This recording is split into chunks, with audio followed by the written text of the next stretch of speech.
Good morning everyone. स्वागत है फिर से आपका आपके अपने YouTube channel the commerce professors में। इंडेक्स नंबर चैप्टर हमने स्टार्ट कर लिया था और लास्ट क्लास में हमने जो टेस्ट ऑफ एडिक्वेसीज है, time reversal, factor reversal, circular test, ये सारे हमने देख लिए थे। आज नए टॉपिक की ओर बढ़ते हैं। आज का जो हमारा टॉपिक है वो है आपका कंज्यूमर प्राइस इंडेक्स नंबर। चलिए समझते हैं क्या कहते हैं। देखिए, अभी तक हमने क्या पढ़ा, जनरल प्राइस इंडेक्स नंबर पढ़ा था, लेकिन जो जनरल प्राइस इंडेक्स नंबर है ना, वो एग्जैक्ट आइडिया नहीं देता किस चीज का।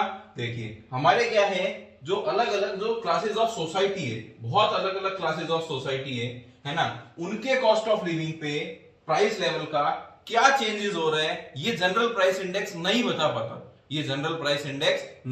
पाता। इसलिए हमें क्या पढ़ना पड़ेगा, इसलिए हमें कंज्यूमर प्राइस इंडेक्स पढ़ना पड़ेगा। भाई जो भी अलग अलग क्लासेस ऑफ सोसाइटी है ना, उनकी कॉस्ट ऑफ लिविंग में क्या परिवर्तन आ रहा है, ये हमारा जो जनरल प्राइस इंडेक्स है वो नहीं बता पाता था, है ना। इसीलिए हम क्या पढ़ेंगे, हम पढ़ेंगे consumer price index number. Sir ऐसा क्यों होता है? क्योंकि हम देखते हैं कि हमारे जो इंडिया है उसमें अलग अलग भांति भांति के सोसाइटीज हैं, अलग अलग भांति के लोग रहते हैं। भी आप वेस्ट में जाओगे तो कल्चर अलग है, फैशन अलग है ना। आप साउथ में जाओगे तो अलग है, ईस्ट में अलग है। तो इसी तरह से हम देखते हैं हमारे जो इंडिया है उसमें अलग अलग कल्चर, अलग अलग सोसाइटीज बहुत सारी बसी हुई। रीड करता हूं मैं, समझेंगे। General price index number fail to give an exact idea, ये सही आइडिया नहीं दे पाता किसका, of the effect of the change in general price level.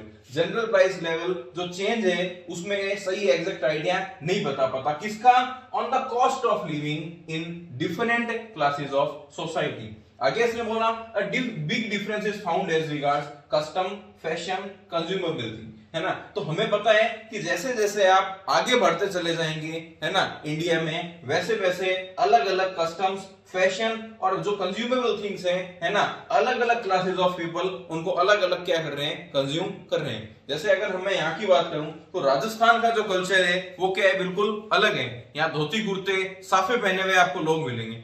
Khan पान की भी बात करूं तो यहाँ क्या चलता है, दही, राबड़ी, बाजरे का रोटला, ये वाली सारी चीजें चलती है ना। यानी बाजरा का जो कंजम्पशन है वो ज्यादा है और व्हीट का भी ज्यादा है। लेकिन अगर आप ये साउथ की बात करोगे तो वहां पर राइस का कंजम्पशन ज्यादा है, और यही अगर आप ईस्ट की बात करोगे तो वहां बाजरा और राइस का इतना नहीं है, वहां व्हीट का ही ज्यादा है। आई बात समझ में? तो बस यही बात इसने बोली थी। तो जो जनरल प्राइस इंडेक्स नंबर है वो सही एग्जैक्ट आइडिया नहीं दे पाता, है ना, जो भी अलग अलग सोसाइटी है उनके कॉस्ट ऑफ लिविंग का। इसलिए हम कंज्यूमर प्राइस इंडेक्स नंबर पढ़ेंगे। तो इसीलिए लास्ट में क्या बोला, the index number constructing for determining the effect of rise and fall. तो हम ऐसा इंडेक्स नंबर कंस्ट्रक्ट करेंगे जो क्या कैलकुलेट कर पाए, राइज और फॉल कैलकुलेट कर पाए in the prices of different classes of consumer living. Consumers के लिविंग पे अलग अलग जो चीजें हैं उनकी जो उतार चढ़ाव है ना, उसके लिए हम क्या पढ़ेंगे, कंज्यूमर प्राइस इंडेक्स नंबर या फिर cost of living index number पढ़ेंगे। आई होप आपको समझ में आया होगा कि हम कंज्यूमर प्राइस इंडेक्स नंबर क्यों पढ़ रहे हैं, ताकि आप अलग अलग जो क्लासेस ऑफ सोसाइटी है उनके कॉस्ट ऑफ लिविंग पे, है ना, प्राइसेस का क्या प्रभाव रहा वो हम जान सकें। चलिए आगे चलते हैं। अब इसने बोला कि इसके भी आपके दो ही मेथड्स हैं। सर पहले भी हमने यही पढ़े थे, हाँ पहले भी यही पढ़े थे। कौन से? वेटेड एग्रीगेटिव मेथड या फिर मैं बोल दूं एवरेज प्राइस रिलेटिव मेथड। बस नाम थोड़ा सा हेरफेर कर दिया, बाकी यही है। पहला मेथड कौन सा? एग्रीगेटिव एक्सपेंडिचर मेथड बोल दो या फिर वेटेड एग्रीगेटिव मेथड बोल दो, एक ही बात है। दूसरा मेथड कौन सा? प्राइस रिलेटिव मेथड बोल दो या फिर फैमिली बजट मेथड बोल दो, बात एक ही है। अब हमें क्या करना होता है, कंज्यूमर प्राइस इंडेक्स नंबर में अलग अलग सोसाइटीज में जाके उनके खान पान जानने और ये जानने कि उनके जो डेली यूज में आने वाली चीजें हैं वो कौन कौन सी हैं, उनके फैमिली का पूरा बजट हमें प्रिपेयर करना है, मंथ का, 6 मंथ का, ईयर का, जैसा भी। और उनकी जो कंज्यूमेबल थिंग्स है, उनका फैशन है, उनका जो कस्टम है, वो सारी चीजें ध्यान में रखते हुए हम बजट बनाएंगे। इसलिए इसका नाम क्या रख दिया गया, फैमिली बजट मेथड। और आगे देखते हैं, ये दो मेथड हैं। अब फर्स्ट मेथड हमारा कौन सा, वेटेड एग्रीगेटिव मेथड। ये सेम वही है जो पहले हमने पढ़ लिया, सेम उसी तरह से है, लेकिन यहां पर वापस से हमें देखना पड़ेगा क्या है। In this method base year quantity is used as weight. Sir क्या हमने बेस ईयर क्वांटिटी पहले भी यूज में लिया था क्या? तो याद करो, तो ब्लेस्पियर्स का फॉर्मूला हमने सीखा था, तो उसमें आप क्या यूज में लेते थे, बेस ईयर क्वांटिटी ही यूज में लेते थे। तो सर क्या जो लेस्पियर का या वेटेड एग्रीगेटिव मेथड जो जनरल प्राइस का पहले हमने पढ़ा था, ये भी सेम वही है क्या? ये भी वही है, फॉर्मूला भी सेम है। देखो क्या, sigma P1 divided by sigma P0, और क्योंकि बेस में P0 है और ये वेट कैसे ले रहा है, बेस ईयर क्वांटिटी का ले रहे हैं, तो Q0 लगा देना है, मल्टीप्लाई बाय 100 कर देना है। ये फॉर्मूला हो गया उसका। वापस से देखिए, sigma P1 divided by sigma P0 और Q0 लगा देना है, मल्टीप्लाई बाय 100 कर देना है। ये हो गया आपका वेटेड एग्रीगेटिव मेथड। चलो आगे चलते हैं सर। ये तो हमें अच्छे से समझ में आया वही, क्योंकि हमने लास्ट जो क्लासेस है वो अच्छे से देखी है और आपके साथ में इलस्ट्रेशंस क्वेश्चंस किए हैं, तो ये तो हमें अच्छे से आता है। चलो नेक्स्ट है आपका फैमिली बजट मेथड या रिलेटिव मेथड बोल दो, एक ही बात है। This method is same as weighted average of price relative method. हाँ सर, हमने जो weighted average of price relative method है ये हमने पढ़ा था। पहले हम रिलेटिव कैलकुलेट कर लेते हैं। वो कैसे करते हैं, current year divided by base year multiply by 100, और उसको जब हम वेट से मल्टीप्लाई करवा देते हैं, जो क्वेश्चन में या तो दिया हुआ होगा, ना दिया हुआ हो तो P0 मल्टीप्लाई Q0 करके हम कैलकुलेट कर देंगे। फिर हम हमारा इंडेक्स नंबर का फॉर्मूला लगा देंगे, sigma RW divided by sigma W, यानी सिग्मा RW का मतलब हो गया रिलेटिव मल्टीप्लाई वेट का टोटल डिवाइडेड बाय वेट का टोटल, तो आ जाएगी आपकी इंडेक्स नंबर की वैल्यू। सर ये हमें अच्छे से आता है क्योंकि इसके इलस्ट्रेशन हमने पहले किए। चलिए तो आइए चलते हैं इन्हीं मेथड्स के हमारे अगले कुछ इलस्ट्रेशंस पे, देखते हैं। Illustration number 16, calculate index number by aggregative expenditure method. Sir ये कौन सा है, ये तो हमने पढ़ा ही नहीं। अरे अभी ही हमने बात की है, चाहे एग्रीगेटिव एक्सपेंडिचर मेथड बोल दो या वेटेड एग्रीगेटिव मेथड बोल दो या फिर वेटेड एग्रीगेटिव मेथड बोल दो, एक ही बात है। क्या फॉर्मूला था, sigma P1 Q0 divided by sigma P0 Q0 multiply by 100। जी सर, अब हमें अच्छे से याद में आ गया। तो आपको क्या करना है, वेटेड एग्रीगेटिव मेथड से कैलकुलेट करना है। तो सर क्या सबसे पहले हम फॉर्मूला लिख लें? जी, सबसे पहले हम क्या करते हैं, फॉर्मूला लिख लेते हैं। क्या फॉर्मूला था, क्या फॉर्मूला था,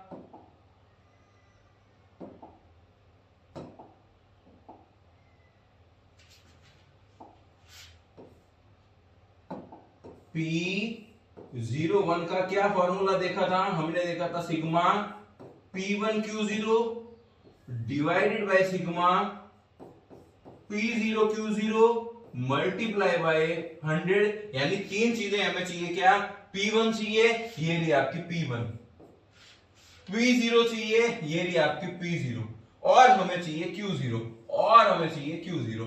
तीनों चीजें अगर आपके पास में हैं तो आपको कोई दिक्कत आने वाली नहीं है। बस इन क्वेश्चन में हमें एक चीज ध्यान रखनी है कि हमें जो यूनिट है और जो क्वांटिटी हमने है ना प्रीवियस ईयर में, बेस ईयर में कंज्यूम की है, उन दोनों को कंपेयर करना है, उन दोनों को कंपेयर करना है। ये आपकी सारी कमोडिटीज दी हुई है, व्हीट, राइस, अरहर, sugar, salt, oil, clothing, fuel और रेंट। ये आपकी यूनिट दी हुई है और ये आपकी क्वांटिटी दी हुई है। ये आपकी यूनिट दी हुई है और ये आपकी क्वांटिटी दी हुई है। हमें पहले इनको कंपेयर करना है कि जो यूनिट दी हुई है क्या क्वांटिटी भी उन्हीं में दी हुई है क्या।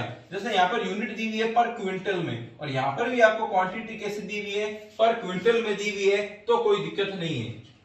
यहाँ पर भी आपको क्विंटल में दी हुई है, यहाँ पे भी आपको क्विंटल में दी हुई है, तो कोई दिक्कत नहीं है। ये केजी में है यूनिट और आपका जो क्वांटिटी है वो भी केजी में है, तो कोई दिक्कत नहीं है। यहां दिक्कत होगी सर, यहां इन्होंने तो पर केजी के अकॉर्डिंग दे दिया, लेकिन हमने क्वांटिटी कंज्यूम की है किसमें, क्विंटल के अकॉर्डिंग की है। तो क्या करेंगे, तो पहले हम जो क्विंटल है उसको केजी में कन्वर्ट करेंगे, उसके बाद हम क्या करेंगे, सॉल्व करेंगे। तो सर अभी तक हमें एक चीज में दिक्कत लगी है, एक चीज में दिक्कत लगी है, वो कौन सा है हमारा, ये वाला पॉइंट। नेक्स्ट क्विंटल और केजी, सर सेकंड वाले में भी हमें जो दिक्कत लगी है वो ये रहा। उसके बाद आप देखो केजी, केजी इसमें दिक्कत नहीं है, मीटर मीटर इसमें दिक्कत नहीं है, क्विंटल में दिक्कत नहीं है, हाउस में दिक्कत नहीं है। यानी 2 पॉइंट ऐसे हैं जिनके यूनिट और जो क्वांटिटी कंज्यूम दे रखी है उनमें क्या है, मिसमैच है। तो पहले हमें उसको मैच करना पड़ेगा। सर कैसे करेंगे, जो क्वांटिटी है उसको यूनिट में कन्वर्ट करना पड़ेगा। जो क्वांटिटी है उसको आपको पहले यूनिट में क्या करना पड़ेगा, कन्वर्ट करना पड़ेगा। ठीक है सर, ये वाली चीज हम कर लेंगे, ये वाली चीज हम कर लेंगे। तो सबसे पहले ये P0 Q1 P1 तो दिया भाई है, यहां पर मैं नया लिख लेता हूं, हमारा क्या Q0 नया लिख लेता हूं, क्या पर लिख लेता हूं Q0 नया। ये आ जाएगा मेरा 2, ये आ जाएगा मेरा 1, ये आ जाएगा मेरा 20। इसको क्विंटल को कन्वर्ट करना है मुझे, किस में, केजी में कन्वर्ट करना है। तो चलिए देखते हैं क्विंटल को केजी में कन्वर्ट करना है। तो आइए चलिए कैलकुलेटर में देखते हैं।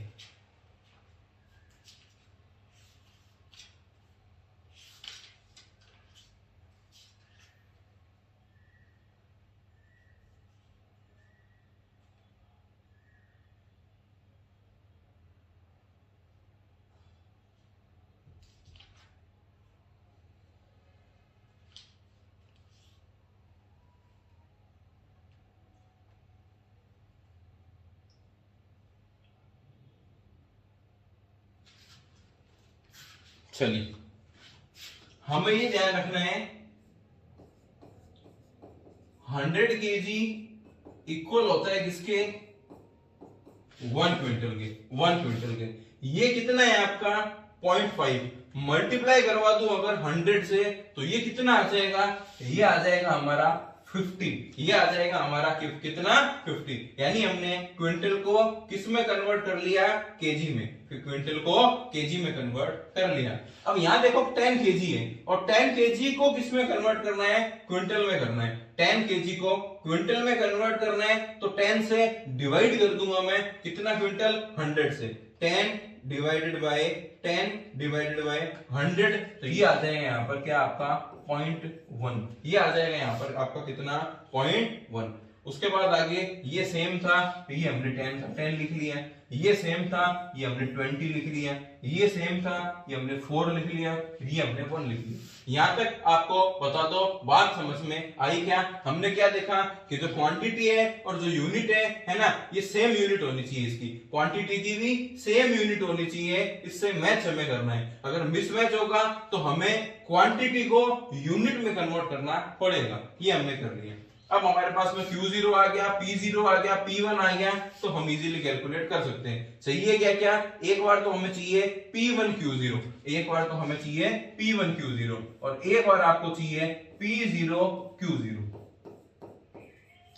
ये 2 चीजें अगर हमने लिख ली तो हमारा सॉल्व हो जाएगा। तो चलिए देखते हैं। तो सबसे पहले मैं P0 को Q0 से मल्टीप्लाई करवाता हूं। 250 मल्टीप्लाई बाय 2, 250 मल्टीप्लाई बाय 2, ये आ जाएगा मेरा 500 और 500 मल्टीप्लाई 2, ये आएगा मेरा 1000।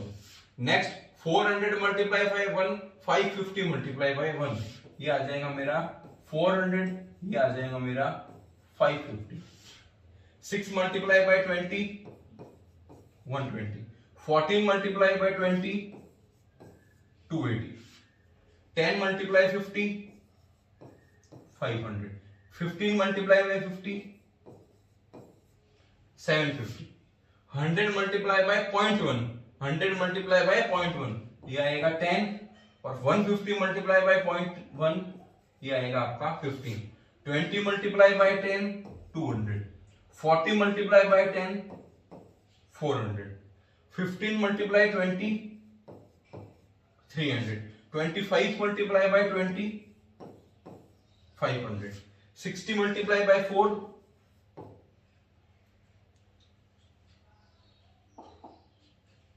60 मल्टीप्लाई बाय 4, 240।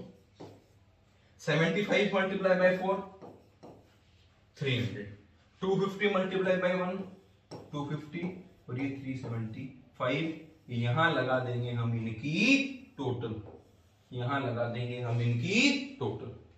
चलिए डायरेक्ट बुक से ही चेक कर लेते हैं कि हमने सही किया है क्या और टोटल कितनी आ रही है।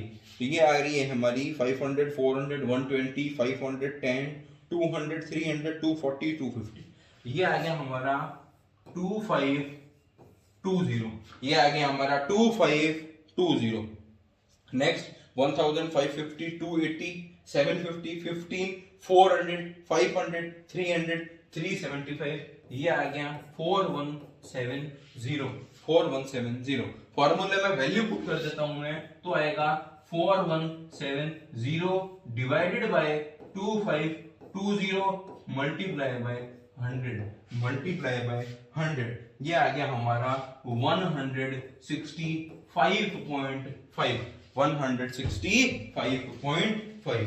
देखिए आई होप आपको समझ में आया होगा। सेम ही है, हमें P1 P0 और Q0 तो दे ही रखे हैं, बस ध्यान इतना रखना है जो Q0 है उसकी जो क्वांटिटी है वो यूनिट में मैच होनी चाहिए। अगर वो मैच है तो कोई दिक्कत नहीं है, मैच नहीं है तो पहले हमें क्वांटिटी को यूनिट में कन्वर्ट करना है, यूनिट को क्वांटिटी में नहीं करना, क्वांटिटी को यूनिट में कन्वर्ट करना है। चलिए नेक्स्ट देखते हैं, calculate consumer price index number by family budget method. Family budget method कौन सा था सर? वो हमारा था, सबसे पहले हम उसी का फॉर्मूला लिख लेते हैं।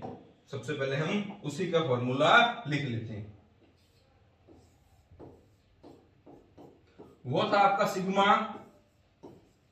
RW divided by sigma W। चलिए सर RW में R क्या होता है? ये आपका रिलेटिव होता है। सर रिलेटिव कैसे कैलकुलेट करते हैं? वो करते हैं P1 divided by P0 multiply by 100। जी सर अब याद आ गया। सर W या तो दिया हुआ ही होता है, ना दिया हुआ हो तो W कैसे कैलकुलेट करेंगे? P0 मल्टीप्लाई बाय Q0 ये तीन चीजें हमें ध्यान में रखनी है। तो सबसे पहले मैं इसमें एक चीज ये देख लेता हूं, ये क्विंटल में, ये भी क्विंटल में, ये मीटर में, ये भी मीटर में, ये केजी में, ये भी केजी में, ये रूम्स, ये भी पर रूम, यूनिट और ये पर यूनिट। तो इसमें हमारी जो क्वांटिटी कंज्यूम और जो यूनिट्स है वो मैच हो रही है, तो यहीं पे मैं लिख देता हूं क्या, ये हो गया आपका क्या, Q0, ये हो गया आपका P1 और ये हो गया आपका ये हो गया आपका P0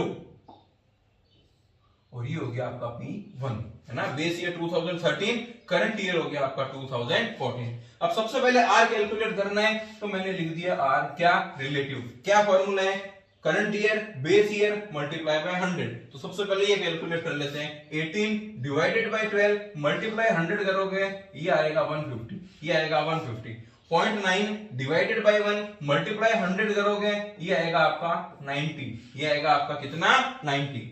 25 डिवाइडेड बाय 20 मल्टीप्लाई 100 करोगे, ये आएगा आपका 120, ये आएगा आपका 120। चलिए और देखते हैं। 23 डिवाइडेड बाय 25 मल्टीप्लाई 100 करोगे, ये आएगा आपका 92। और लास्ट में 0.5 डिवाइडेड बाय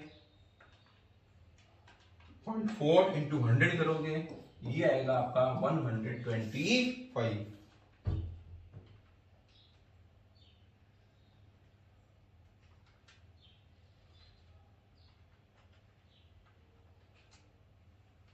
चलिए ये आपका 125 आएगा।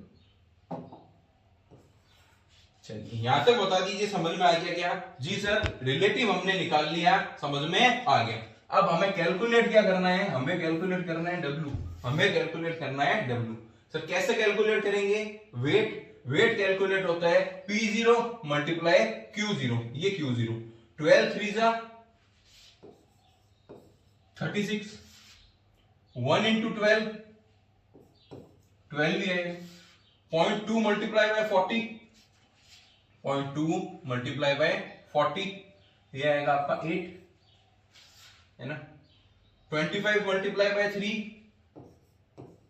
75 और लास्ट में 0.4 मल्टीप्लाई बाय 30 ये आएगा आपका 12, ये आएगा आपका 12। कैसे कैलकुलेट किया? P0 multiply bye Q0। तो सबसे पहले यहां तक आप देखिए, समझ में आ गया क्या? पहले हमने रिलेटिव कैलकुलेट कर दिया, P1 divided by P0 multiply by 100, वो आया 150, 90, 125, 92, 125, ठीक है। फिर हमने वेट कैलकुलेट किया 36, 12, 8, 75 और 12। अब हम फॉर्मूले के अकॉर्डिंग हम कैलकुलेट कर लेंगे RW कैलकुलेट कर लेंगे, RW कैलकुलेट कर लेंगे।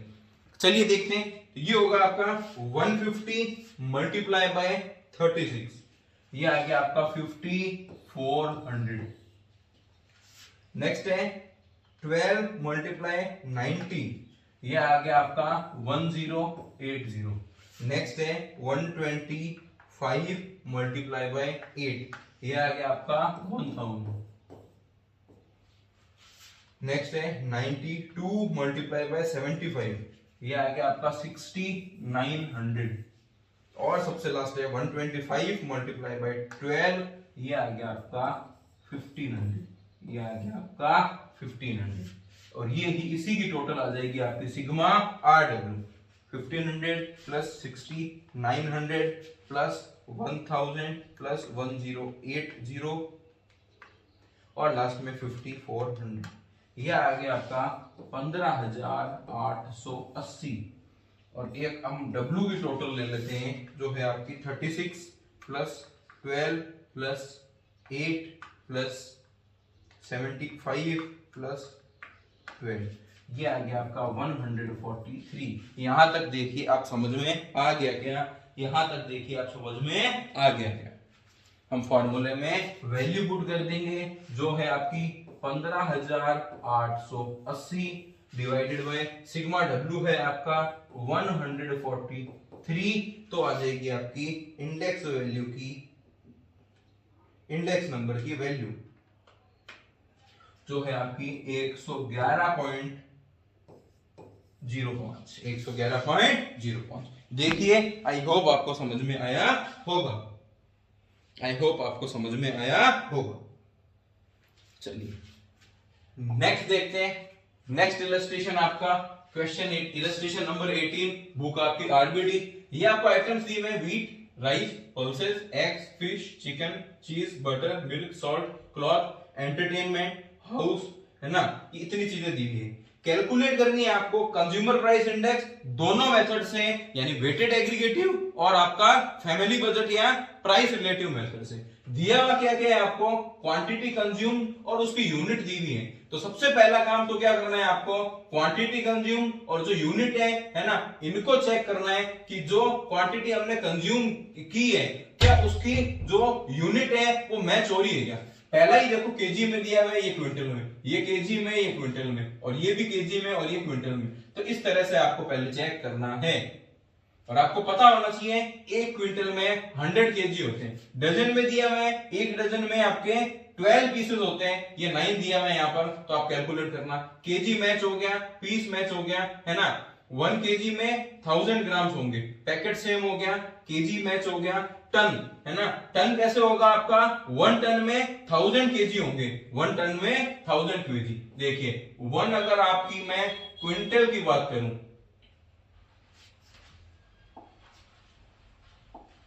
1 अगर आपकी मैं क्विंटल की बात करूं तो उसमें आपके 100 केजी होंगे। 1 अगर मैं टन की बात करूं तो उसमें आपके 1000 केजी होंगे, है ना। 1 डजन की बात करूं अगर मैं, तो उसमें आपके 12 पीस होते हैं। और क्या क्या है? मीटर मैच हो गया, यूनिट मैच हो गया, यूनिट मैच हो गया। तो सबसे पहले ये करना है आपको। उसके बाद आपको प्राइसेस दी हुई है, उससे कैलकुलेट करना है। पहले आपको क्या करना है, अभी जैसे हमने किया था वैसे कैलकुलेट करना है। किसको? पहले एग्रीगेटिव मेथड से और उसके बाद आपको प्राइस रिलेटिव मेथड से। फिर आपको एक बार वापस से प्राइस रिलेटिव या फैमिली बजट मेथड में करना है। वापस से क्यों करना है? पहले जब आप फैमिली बजट मेथड से करेंगे तब आपको इस वेट को कंसीडर नहीं करना, इसलिए पिंक कलर से लिखा हुआ है। पहले आप डायरेक्ट सॉल्व करेंगे, फिर एक बार फैमिली बजट को वापस सॉल्व करेंगे, तब आपको इस वेट को क्या करना है, कंसीडर करना है। यानी पहले तो आप वेट खुद कैलकुलेट करेंगे P0 मल्टीप्लाई Q0 करके, और उसके बाद एक बार आपको P0 Q0 को नहीं लेना, आपको जो वेट हमने दे रखा है उससे करना है और बताना है क्या आंसर में डिफरेंस आ रहा है क्या, ऐसा बुक में बोला हुआ है, इसलिए मैं आपको बता रहा हूं। पहले तो दोनों मेथड से आपको कर देना है, उसके बाद फैमिली बजट मेथड जो है सेकंड मेथड है, उससे इन वेट को कंसीडर करके वापस से करना है। तो जो इलस्ट्रेशन नंबर 18 है ये आपका होमवर्क है, दोनों मेथड से करना है और सेकंड मेथड से इस वेट को कंसीडर करके वापस करना है, और कमेंट बॉक्स में मुझे इसका सॉल्यूशन आपको सेंड करना है। आज के लिए इतना ही। नेक्स्ट क्लास में हम पढ़ेंगे हमारा क्वांटिटी इंडेक्स नंबर, है ना, बेस शिफ्टिंग और स्प्लाइसिंग, और हमारा इंडेक्स नंबर चैप्टर है वो हो जाएगा कंप्लीट, फिर हम नया चैप्टर स्टार्ट करेंगे। चलिए मिलते हैं नेक्स्ट क्लास में, तब तक के लिए धन्यवाद।